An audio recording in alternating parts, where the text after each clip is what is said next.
नमस्कार. थंबनेलवरनं तुम्हाला कळलंच असेल की आजची रेसिपी काय आहे.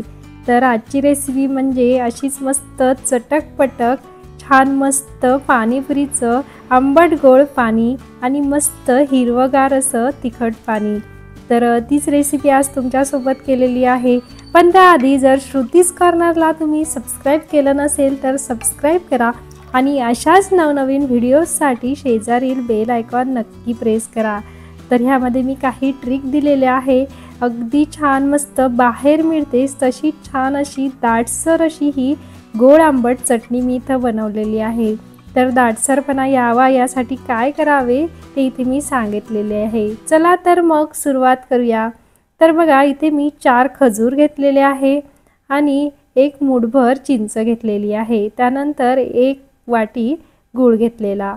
आता हे सगळे साहित्य आपण कढईमध्ये टाकून घेऊया आणि 1 कपभर पाणी टाकून छान मस्त त्याला उकळी येऊ द्यायची आहे. तर इथे आपण चिंच अजिबात भिजत वगैरे घातलेली नाही. अगदी झटपट होते ही चटणी. खूप जास्त वेळसुद्धा हिला लागत नाही. तर बऱ्याच जणांचं असतं की चिंच पहिले अर्धा तास 20 मिनटं भिजत घाला आणि नंतर चटणी करा.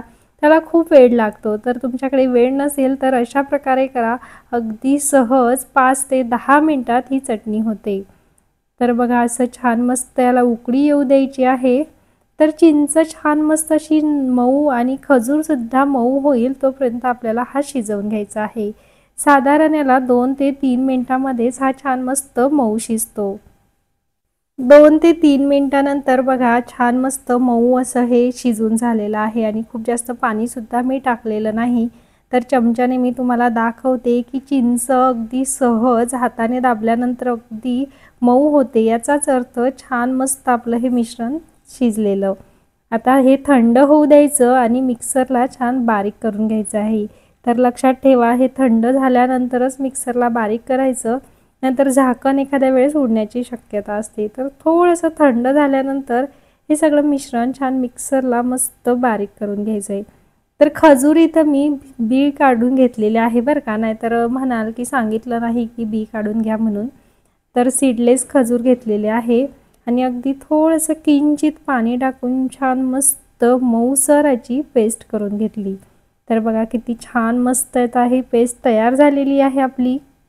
तर बघा किती मऊ आणि कुठेही गाठा वगैरे याच्यामध्ये राहिलेल्या नाही. तर आता चाळणीमध्ये आपण हे सगळं मिश्रण छान मस्त असं गाळून घेऊया जेणेकरून ज्यामध्ये ते जाड असेल तर ते चाळणीमध्ये अडकेल. तर अशा प्रकारे हे छान मस्त गाळून घेतलं. तर खूप छान असं हे गाळलं गेलेलं आहे कारण हे शिजल्यानंतर अगदी पटकन गाळलं जातं. तर अशी ही घरी बनवलेली चटणी आहे ना, तुम्ही कशासोबतही खाऊ शकता. समोसा किंवा दहीपुरी, ढोकळा यासोबतसुद्धा ही चटणी अप्रतिम लागते. आणि ही अशीच जर तुम्ही फ्रीजमध्ये ठेवली तर 8 ते 10 दिवस सहज आरामात टिकते. तर आता छान मस्त हे सगळं गाळून झालं आणि तुम्ही बघा चाळणीमध्ये अगदी थोडासा चोथा शिल्लक राहिलेला आहे. आता या मिश्रणामध्ये थोडीशी किंचित लाल मिरची पावडर टाकायची आहे. खूप जास्त टाकू नका. अगदी थोडीशी टाका म्हणजे आंबट तिखट गोड या चटणीची चव खूप सुंदर लागते. त्यानंतर आता भाजलेलं जिरं पूड थोडंसं टाकायचं आणि अगदी चिमूटभर काळं मीठ यामध्ये टाकून घ्यायचं आणि साधं मीठसुद्धा अगदी चिमूटभर टाकायचं. खूप जास्त टाकायचं नाही. तर आता हे मिश्रण मी सगळं टाकून घेतलं आणि छान मस्त असं मिक्स करून घेतलं.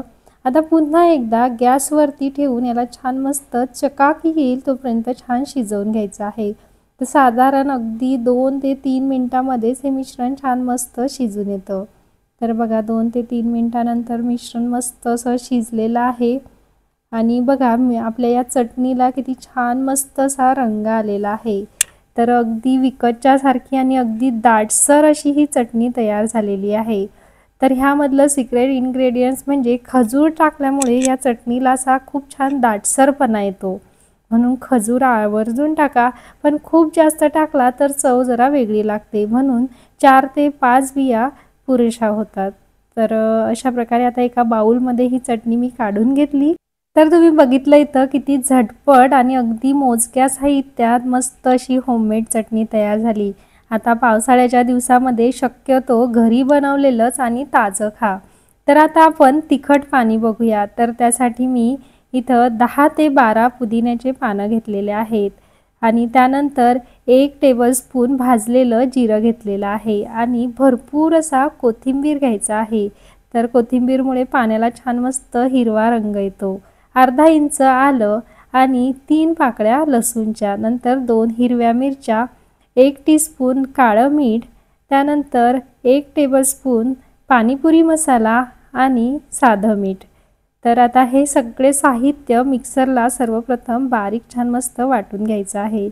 तर हे सगळे मी टाकलेलं आहे आणि मी सांगितल्याप्रमाणे तुम्ही कोथिंबीर पुदिन्यापेक्षा जास्त वापरा। जर पुदिन्याचे पानं तुम्ही जास्त वापरले आणि कोथिंबीर कमी वापरले तर पाण्याला थोडासा काळपट रंग येतो, म्हणून पुदिन्याचे पानं जेमतेम 10 ते 12च घ्या आणि कोथिंबीर भरपूर घ्या।